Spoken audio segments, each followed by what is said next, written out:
Assalamualaikum warahmatullahi wabarakatuh. Bapak Ibu guru, ada informasi yang perlu saya sampaikan terkait dengan pemberitaan terbaru di mana dalam berita yang saya kutip dari Puyuh Kuayan ini menyebutkan bahwa Menteri Keuangan kita yaitu Sri Mulyani itu memastikan bahwa tunjangan sertifikasi guru di tahun 2025 itu langsung masuk ke rekening. Jadi mekanisme ini sebenarnya sudah dirancang oleh pemerintah sebelumnya, karena kalau kita bandingkan antara guru-guru ASN dan non-ASN itu mekanisme pencairan tunjangan sertifikasi itu berbeda.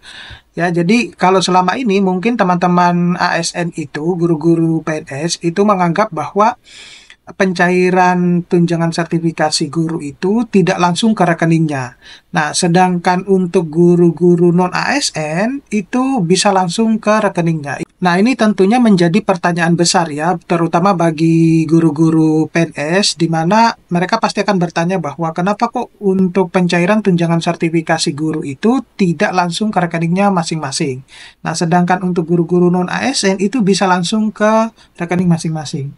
Nah, oleh karena itu, melalui informasi ini, pemerintah itu berencana untuk merubah mekanisme proses pencairan tunjangan sertifikasi guru. Nah, tentu ini yang diharapkan oleh teman-teman guru ya. Artinya kepastian ini yang akan ditunggu-tunggu oleh teman-teman guru gitu ya. Semestinya ya bisa direalisasikan ya, karena untuk teman-teman guru non ASN saja itu bisa cair langsung ke rekeningnya, sedangkan yang teman-teman guru yang ASN atau yang PNS itu tidak bisa langsung ke rekeningnya masing-masing. Nah, tentu kalau misalnya ini terjadi ya, di mana guru-guru terutama yang guru-guru PNS itu langsung dicairkan tunjangan sertifikasinya ke rekeningnya masing-masing, maka ini merupakan langkah pemerintah ya, atau upaya pemerintah untuk meningkatkan sebenarnya efisiensi, transparansi, dan keadilan dalam proses penyaluran dana tunjangan guru di seluruh Indonesia. Mengapa kebijakan ini sebenarnya dibuat atau penting? Karena guru itu kita tahu bahwa ini merupakan pilar utama dalam pembangunan generasi penerus bangsa. Nah, sayangnya selama ini penyaluran tunjangan guru itu seringkali terhambat oleh masalah birokrasi yang berbelit-belit dan lambat ya. Apalagi guru-guru itu sebenarnya juga menginginkan bahwa tunjangan sertifikasi itu seharusnya dilakukan tiap bulan. Itu nanti akan saya bahas di video saya berikutnya, Bapak Ibu. Nah, kemudian kebijakan ini diharapkan dapat sebenarnya menyelesaikan masalah tersebut dengan memastikan bahwa dana tunjangan langsung itu bisa masuk ke rekening guru tanpa perantara yang bisa memperlambat sebenarnya proses.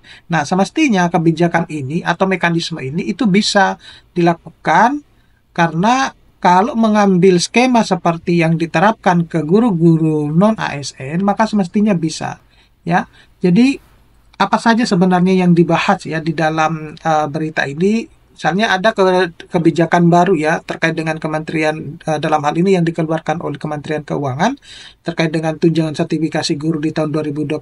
Nah, Bapak Ibu, untuk sementara ini mungkin pasti berpikir bahwa kenapa kok belum cair ke rekeningnya. Bapak Ibu harus perhatikan dulu yang namanya periode pencairan setiap triwulan itu, Bapak Ibu, dulu ya. Itu dulu yang harus diperhatikan. Kemudian apa saja syarat dan prosedur yang harus dipenuhi agar para guru itu bisa memastikan bahwa tunjangan ini bisa tepat waktu gitu ya.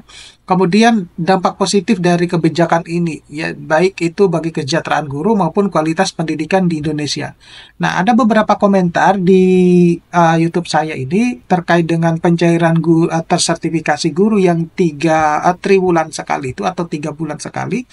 Ada yang menganggap bahwa ada yang tetap menginginkan tiap bulan, tapi ada juga yang menginginkan tetap pada skema yang saat ini, yaitu 3 bulan sekali. Itu juga saya bingung, kenapa kok lebih banyak yang menginginkan yang 3 bulan sekali, padahal kan kebutuhan masing-masing orang itu berbeda-beda. Jadi kalau saya sih lebih condong mending sebulan sekali gitu ya, tiap bulan langsung dapat, karena pasti ada keperluan-keperluan tertentu yang memang dibutuhkan pada waktu itu gitu. Nah, terlepas dari beberapa guru yang menginginkan 3 bulan sekali, adapun kalau nanti ditransfer langsung ke rekeningnya itu tiap bulan sekali, ya nanti tinggal Bapak Ibu saja memanage ya, atau manajerial keuangannya itu seperti apa, entah itu disimpan di rekening yang berbeda atau bagaimana gitu ya. Karena alasannya kenapa mereka tetap memilih 3 bulan sekali itu biar katanya untuk tabungan gitu. Nah itu kan untuk beberapa guru ya, tetapi kan beberapa guru yang lain juga menginginkan sebenarnya seharusnya ditransfer tiap bulan gitu ya, dan harus langsung ke rekeningnya masing-masing.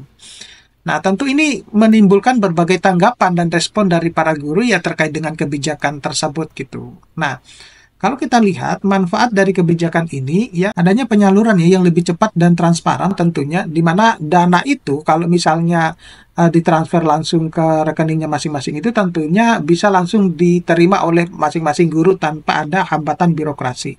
Kemudian mengurangi resiko penyelewengan. Nah, kenapa mengurangi resiko penyelewengan?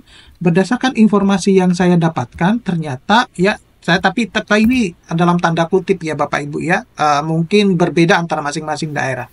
Di mana mereka seringkali tidak mendapatkan secara full gitu. Katanya ada potongan dari masing-masing daerah gitu. Nah, itu ya ada beberapa yang beranggapan semacam itu. Nah, kalau ditransfer ke rekeningnya masing-masing itu kan berarti setidaknya bisa mengurangi resiko penyelewengan yang mungkin selama ini Bapak Ibu alami gitu ya.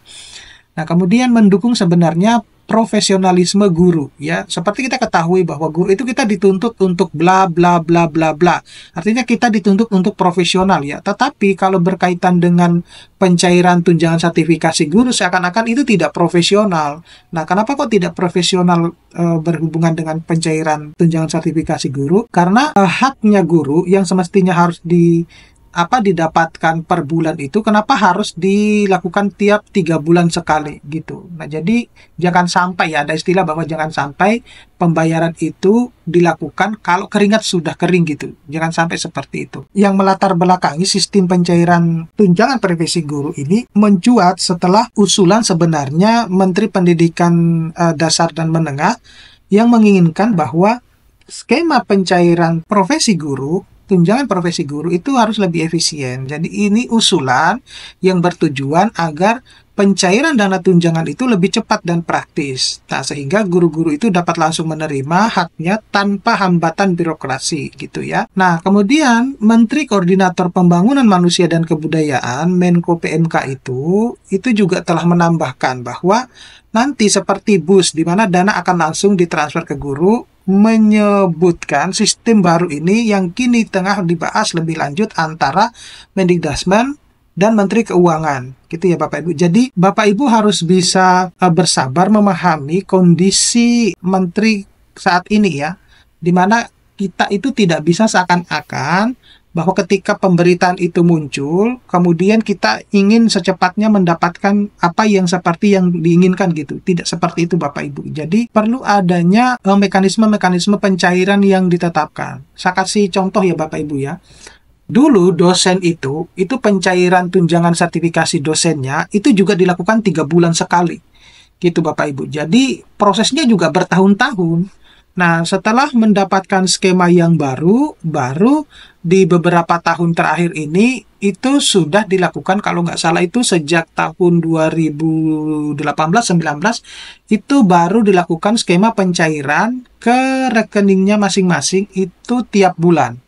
Nah, semacam itu Bapak Ibu. Jadi ya case-nya sama dengan para dosen dulu gitu. Jadi ini yang harus dipahami, bahwa saya memahami betul bahwa keinginan Bapak Ibu itu kepingin bahwa tunjangan sertifikasi gurunya itu bisa dicairkan langsung ke rekeningnya, tetapi itu dilakukan setiap bulan. Nah, tetapi kita tidak bisa seakan-akan serta-merta bahwa menganggap, oh ini harus seperti ini gitu loh. Enggak, seperti itu Bapak Ibu ya. Jadi tetap harus ada mekanisme yang sedang dirancang oleh Menteri Pendidikan Dasar, Menteri Keuangan, dan itu perlu juga dibicarakan di di DPR. Nah, itu jadi tidak bisa serta-merta seperti yang kita inginkan Bapak Ibu ya. Nah, jadi kalau kita lihat ya di sini ada besaran sebenarnya tunjangan sertifikasi guru. Bapak Ibu bisa lihat ya nominalnya di sini ya. Jadi Bapak Ibu bisa mempost dulu videonya untuk memastikan bahwa apakah sesuai dengan tunjangan sertifikasi guru yang Bapak Ibu terima selama ini berdasarkan golongan gitu ya. Nah, ini yang ditetapkan, di mana ini yang akan diusulkan, yang kemudian akan dikawal oleh anggota DPR, gitu Bapak Ibu. Nah, kemudian khusus untuk tunjangan P3K ini juga mungkin menjadi pertanyaan besar buat para guru yang masuk dalam golongan P3K. Ini juga besaran nominalnya itu juga seperti ini Bapak Ibu ya. Jadi Bapak Ibu bisa lihat di sini seberapa besar besaran nominalnya, di mana jumlah tunjangan ini menjadi bukti bahwa perhatian pemerintah itu terhadap kesejahteraan guru dan kualitas pendidikan yang mereka berikan kepada generasi penerus bangsa gitu. Nah, harapan ini tentunya dengan sistem baru ini bahwa harapan proses pencairan tunjangan profesi guru menjadi lebih cepat dan lebih transparan, di mana dana tunjangan yang langsung ditransfer ke rekening guru itu akan meminimalisir kendala-kendala yang selama ini ada, serta memberikan kemudahan bagi para guru untuk mengelola keuangan mereka, gitu ya. Jadi, kalau sekali lagi saya tekankan bahwa saya lebih condong, lebih suka kalau PPG guru itu langsung dicairkan ke rekeningnya masing-masing dan itu tiap bulan gitu. Nah, terlepas kalau dari beberapa komentar yang menginginkan tiap 3 bulan biar katanya saving untuk menabung, yaitu sebaiknya diganti skemanya ya, artinya tetap 3 bulan, kemudian Bapak Ibu bisa nabung sendiri gitu. Nah, tidak hanya itu saja, jadi dengan adanya skema baru ini meningkatkan kesejahteraan baru, sistem ini juga akan mengimbas pada kualitas pendidikan yang lebih baik, karena guru yang sejahtera tentu akan lebih fokus dalam memberikan pengajaran yang berkualitas. Gitu ya Bapak Ibu. Saya kira seperti itu informasi yang bisa saya sampaikan. Nanti saya akan tetap menginformasikan informasi-informasi terbaru. Nanti kita bisa ketemu pada video-video berikutnya. Saya akhiri, Assalamualaikum warahmatullahi wabarakatuh.